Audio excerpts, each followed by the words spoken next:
lagi bersama saya Rita Bayu Karisma. Dan ini narasumber saya, siapa Bapak namanya? Bapak Sugeng Supriyanto. Nah, perkenalkan Pak, saya Rita Bayu Karisma dari kampus Unikama. Ingin mewawancarai Bapak tentang kehidupan sehari-hari Pak. Dari dulu ke masa sekarang, pekerjaannya apa, tetap atau sama? Boleh diceritakan nggak Pak? Gimana nih perjalanan kehidupan sehari-hari? Makasih, Dik. Ya Pak. Sebenarnya saya dulu tuh juga punya cita-cita seperti kalian, seperti kamu. Cuman waktu dulu itu saya terkendala masalah ekonomi lah. Sehingga daripada pengangguran, saya lebih baik mulai tahun sekitar 88 saya mulai meniti karir pekerjaan sebagai pengemudi. Begitulah cerita awal. Oh, pengemudi super truk nih Pak.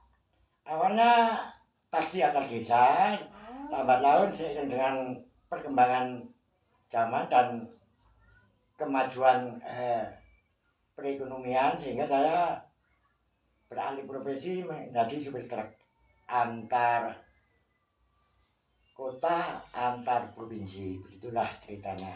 Oh, selama menjadi supir truk antar provinsi nih Pak, Oke. ada suka dukanya nggak Pak? Terima kasih. Iya Pak. Nah, masalah sukanya itu gini deh. Memang profesi supir itu selain sebagai mencari penghasilan sehari-hari, Ya. yang lebih menguntungkan itu kita lebih dari itu nilainya, kita itu seakan-akan kita rekreasi. Yang saya maksud gini, dulunya kayak saya nggak pernah tahu mana Pulau Sumbawa, mana ibu kota Jakarta. Berhubung saya jadi supir, sehingga saya bisa mengenali ini Jakarta, ini Sumbawa. Itulah sukanya, ya. Nah, dibalik itu dukanya juga ada, lebih besar dukanya daripada sukanya. Dukanya gini, yang pertama kita mau gak mau meninggalkan keluarga. Setidaknya 1 minggu sekali, ya. Yang lama kedua, ya Pak? Lama banget lah. Yang kedua, kita juga meninggalkan anak yang masih kecil. Sebetulnya anak itu masih butuh kasih sayang awal dari seorang bapak, ya kan? Sehubungan dengan kebutuhan dan profesi, sehingga saya tinggalkan walaupun dengan rasa berat hati. Itu Pak. Suka dukanya, ya. Belum lagi kalau ada kendala masalah transportasi, termasuk armada. Kadang-kadang kalau sudah ada di Jakarta gitu ya, kita terjebak ngantek 10 hari ataupun minimal 1 minggu lah. Kita nggak bisa pulang ke Jawa, termasuk ke Malang. Dikarenakan apa? Dikarenakan kita masih menunggu muatan untuk ke Malang. Ya. Kalau istilahnya itu balen gitu lah. Itulah ya, suka duka dari seorang supir. Sukanya juga kita berrekreasi. Ya. Dulunya tempat yang nggak kita kenal jadi tahu. Dukanya juga itu. Yang pertama, kembali lagi kita sering meninggalkan keluarga. Belum lagi terkendala dengan armada, rusak di jalan kehabisan roda di jalan itu seringkali bapak kejadian yang semacam itu. Gitulah cerita awal. Kan tadi bapak bilang kayak ke luar Jawa, luar provinsi, itu udah berapa kali Pak kira-kira? Kalau hitung kali kayak waduh nggak deh, masalahnya Mungkin kalau kita tahun juga Ya. tahun, kalau kali terlalu banyak gitu ya. Wah. Bahkan waktu kejadian tsunami Aceh Oh, 2004 2004 itu, Pak. itu posisi Bapak ada di Mataram. Dengan waktu itu saya menunggu muatan untuk dibawa ke Jakarta gitu. Baik, Pak. Perlu adik ketahui juga muatan Bapak itu awalnya ya, kalau dari Malang ke Jakarta itu muat pepaya. Iya. Kalau kata orang Jawa itu kates Ya, gitulah. kates. Mm-mm. Pepaya. Bongkarnya itu di Kramat Jati, Pasar Induk Kramat Jati, Jakarta Timur. Habis bongkar itu, ini cerita deh ya. Iya Cerita, deh, Pak. Silakan, Pak, silakan. cerita ya. Habis bongkar itu, Bapak ini nunggu muatan yang akan dibawa ke Sumbawa. Nyampe sehari, 2 hari. Masalahnya ini lebih cepat karena Bapak sudah punya channel. Yang dimaksud channel itu Bapak sudah kenal dengan orang dalam pabrik itu. Oh, iya, Pak. Muatan. Itu muatan apa, Pak, kalau boleh tahu? Channelnya Nah, itu. Gini, ya muatannya itu sejenis spring part, alat-alat berat Oh. yang dipergunakan untuk apa ya? Tambang di Sumbawa kan ada tambang, Iya. yang namanya tambang emas, namanya itu Nyumon, PT Nyumon. Tepatnya itu di Sumbawa.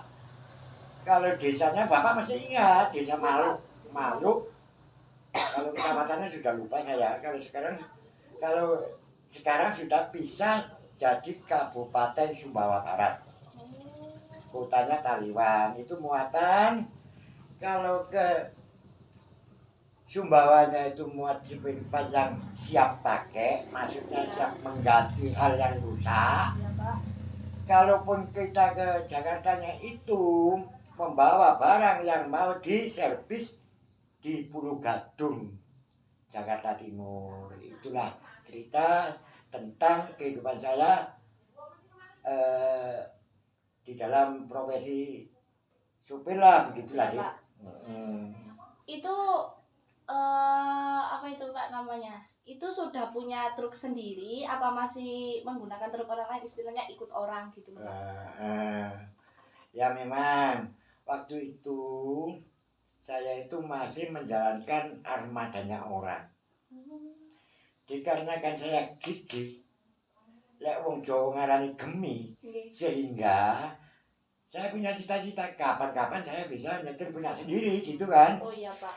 Sehingga dengan kegigihan saya, dengan keulitan saya bekerja, Ya. sehingga tahun 2010 atau 2008 itu saya baru berani untuk ambil armada sendiri, begitulah ceritanya. Setelah berani ambil mobil sendiri nih, Pak, itu Bapak muat apa, Pak? Apa tetap ke luar Jawa atau beda provinsi, apa di kota ke kota atau bagaimana, Pak? Setelah punya truk sendiri. Dikarenakan truk yang saya miliki itu tahunnya sudah agak tua, katakanlah tahun 94, jenisnya kalau ngetrennya itu motor gitu ya. Oh iya ya, Pak. Sehingga muatan ini saya fokuskan hanya untuk antar kota. Contoh dari kampung ke Malang ke Surabaya dengan angkutan ya macam-macam. Kadang ya bawa kelapa, juga bawa pisang begitu. Oh iya, Pak. Kalau sekarang nih kan usia Bapak tadi katanya di atas 60 kan sudah bisa dikatakan dengan lansia atau usia senja. Apakah Bapak masih sama pekerjaannya menjadi seorang supir truk, apa ada pekerjaan lain, Pak, atau pindah pekerjaan kayak menjadi petani atau peternak atau apa, Pak? Ya, betul. Ya memang sekarang ini usianya ya sudah memang sudah tua lah, katakan di atas 60, bahkan sudah menginjak 62. Iya, Pak. Seiring dengan kondisi yang sudah tua, bahkan penglihatan sudah berkurang, sehingga saya alih profesi, ya. Lah alih profesi ini dikarenakan domisili saya itu di kampung, di desa, saya menyesuaikan dengan situasi di kampung, apa pekerjaan yang ditekuni warga gitu, sehingga saya terjun ke pertanian, begitu ceritanya.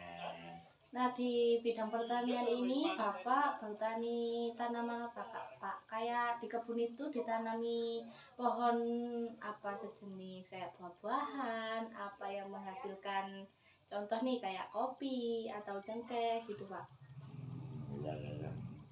Nah gini deh, di sini tuh mayoritas orang tuh pertaniannya itu Polowijo. Yang dikatakan Polowijo ya jenis cengkeh, kopi dan lain sebagainya, yang penghasilannya 1 tahun sekali, ya. Nah sedangkan saya di samping menanam Polowijo, saya mengutamakan nggak mengutamakan lah, juga menanam buah-buahan sejenis salak gitu.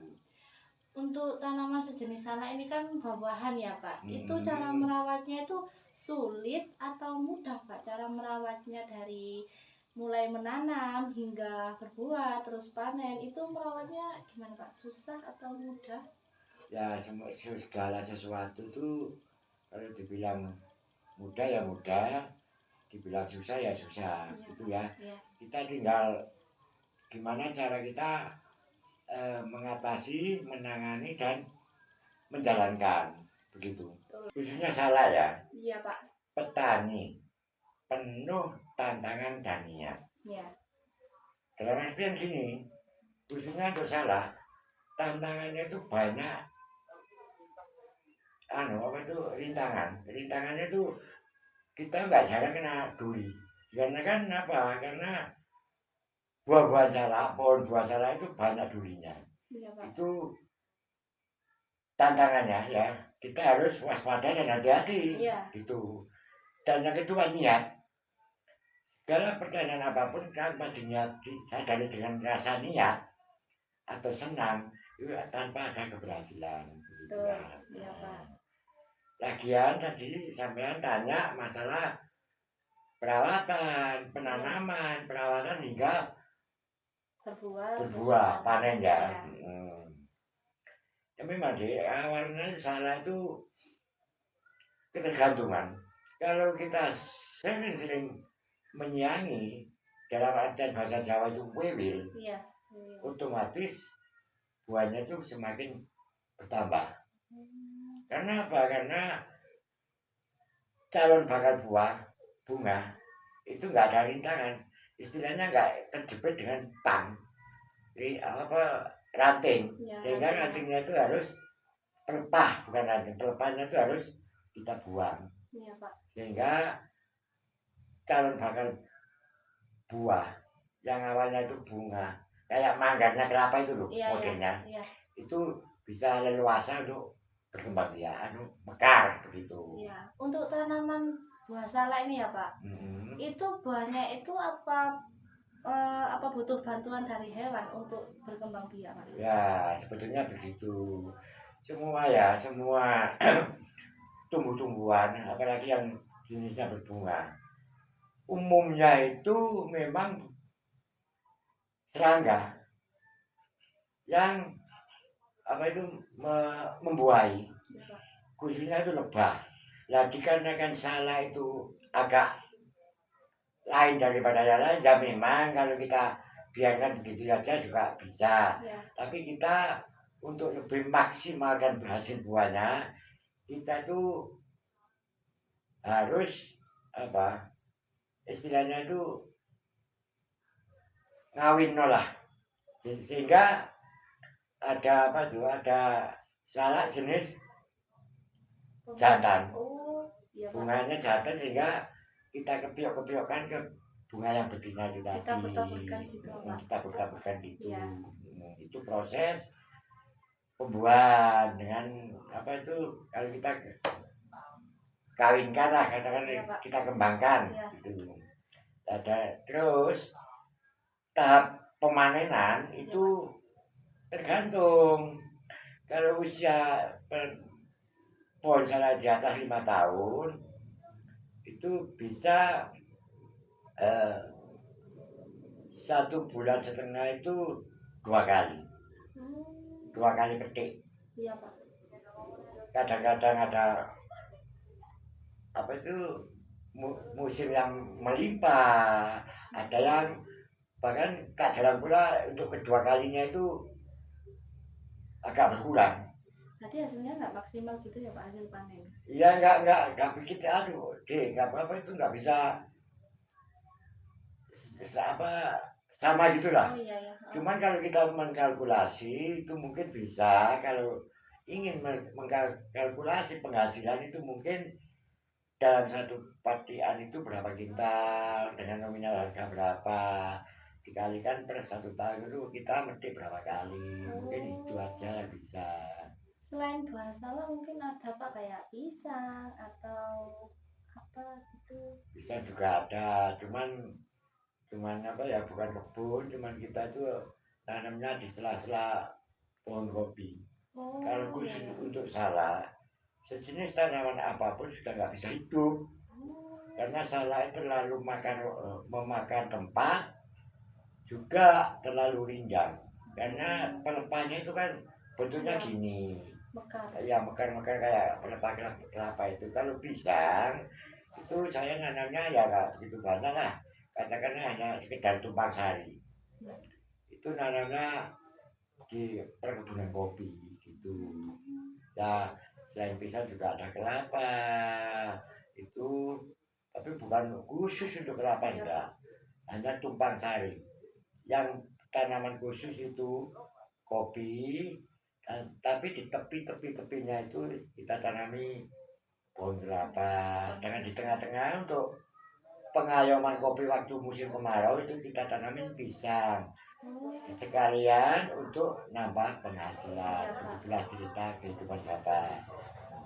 Selain menjadi petani nih Pak, Bapak juga punya pekerjaan sampingan enggak? Apa kayak beternak atau yang lainnya gitu selain menjadi petani Pak? Ya, ya memang Bapak ini sekalipun sudah usia lanjut, apa ya, memang sifat manusia itu nggak ada yang cukup. Iya Pak. Pasti sifatnya itu kurang. Punya 1.000 ingin 2.000, punya 2.000 ingin 3.000. Nah, untuk menutupi kekurangan itu Bapak itu kalau ada waktu senggang, saya manfaatkan untuk beternak kambing.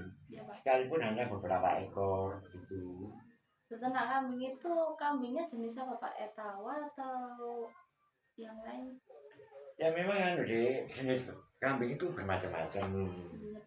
Kalau yang paling jelek itu orang kampung ada bilang jenis kacang kecil-kecil itu, yang katanya kepalanya berbentuk kayak manisa gitu. Ada yang kedua itu yang agak menengah sedikit Sumbawa, yang lebih atas itu Etawa, macam-macam ya jenisnya. Cuman kita menyesuaikan dengan isi kantong. Iya Pak.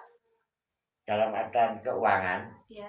Yang penting kita itu nggak lama-lama merawat, tapi kita dapat hasil. Saya kebetulan merawat yang jenis Sumbawa, ya nggak terlalu rendah, juga nggak terlalu kelas, hanya di tengah-tengah. Itu tentang peternakan kambing gitu ya. Untuk merawatnya itu susah apa mudah Pak untuk mencari kayak rumput atau minuman buat kambing, obat? Ya gini, kalau makanan sejenis apa ya, ramban lah begitu orang kampung bilang. Jadi 1 tahun sebelum kita merawat kambing, peternak kambing itu kita harus sudah punya tanaman. di pinggir-pinggir kebun tadi sudah kita tanami sekalipun jarang-jarang.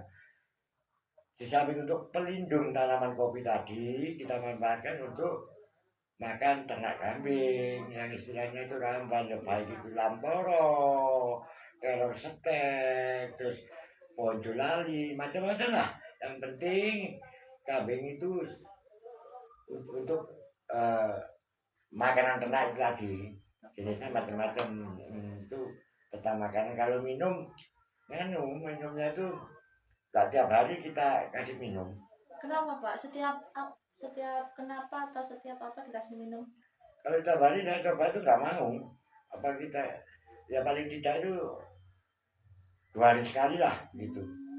Jadi nggak setiap hari ya Pak? Enggak, kalau minumnya enggak. Beda dengan makan. Kalau makan itu mulai jam 4 sore kita sudah kasih makan. Bahkan jam 2 sudah kasih makan.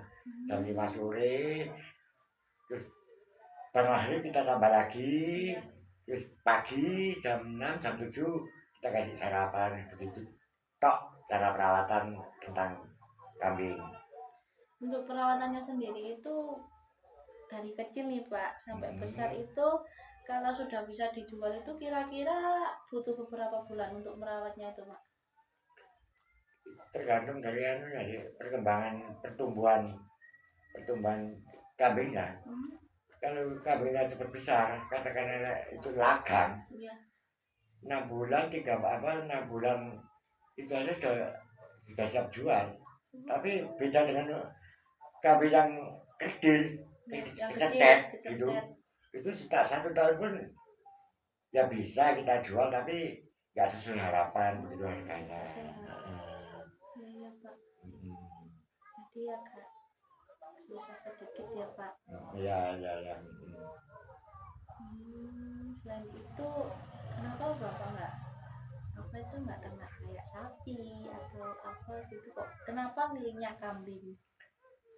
Ya memang orang itu sukanya beda-beda ya. Menurut prinsip saya, kalau saya ini punya anak sekolah gitulah, saya kan juga punya anak sekolah ya. Ya Pak. Ya kebetulan mungkin setingkat dengan sampean, mungkin gitulah. Kalau sesuai kebutuhan, kalau kambing itu saya butuh segini Pak, bisa jual 1 atau 2 sudah cukup.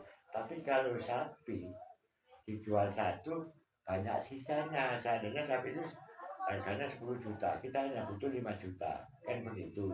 Tapi kalau kambing enggak, untuk tahap sekarang kita jual 2 untuk bayar 1 bulan ini bisa. Tahap berikutnya kita jual 2 untuk bayar bulan berikutnya. Itulah yang saya pikirkan begitu, bukan karena kok gak milih sapi kok cenderung ke kambing. Lebih leluasa untuk menjualnya 1 ekor kan gitu. Itulah yang saya pertimbangkan kok kenapa saya memilih kambing begitu. Sudah lama itu Bapak beternak kambingnya Pak? Atau baru-baru sekarang? Ya kisaran 3 tahun lah, 3 tahun berjalan. Tapi saya rasa ya kalau kita pikir-pikir itu sebenarnya untungnya nggak seberapa. Bahkan 1 hari pun nggak keluar 10.000. 1 hari itu untungnya nggak seberapa. Cuman kita hidup punya investasi celengan. Begitu. Ya. Terima kasih ya Pak. Bapak sudah meluangkan waktu sore ini buat saya wawancarai. Jujur saya terharu Pak dengan perjuangan Bapak mulai menjadi supir taksi dari desa ke desa, kota ke kota sehingga menjadi peternak kambing, menjadi petani. Ya, gitulah Pak. Itu semua kan dilakukan buat keluarga dan juga anak ya Pak. Terutama gitulah. Memang tanggung jawab seorang kepala keluarga itu memang berat, tapi kita yang penting dalam keluarga saling bergotong royong. Ya, Pak. Berat sama dipikul, ringan sama dijinjing. Begitu lagi. Iya Pak. Ya. Terima kasih untuk Bapaknya. Semoga Bapaknya sehat-sehat selalu. Semoga bisa Pak bisa menikmati hasilnya jeripaya Bapak dari untuk menyekolahkan anaknya tadi, supaya Bapak juga bisa menikmati kesuksesan anaknya Pak dari hasil keringatnya Bapak sendiri, dan semoga Bapak sama Ibu diberi kesehatan Pak dan kelancaran dalam mencari rezeki. Terima kasih ya Pak. Ya. Saya akhiri. Wassalamualaikum warahmatullahi wabarakatuh. Waalaikumsalam warahmatullahi wabarakatuh.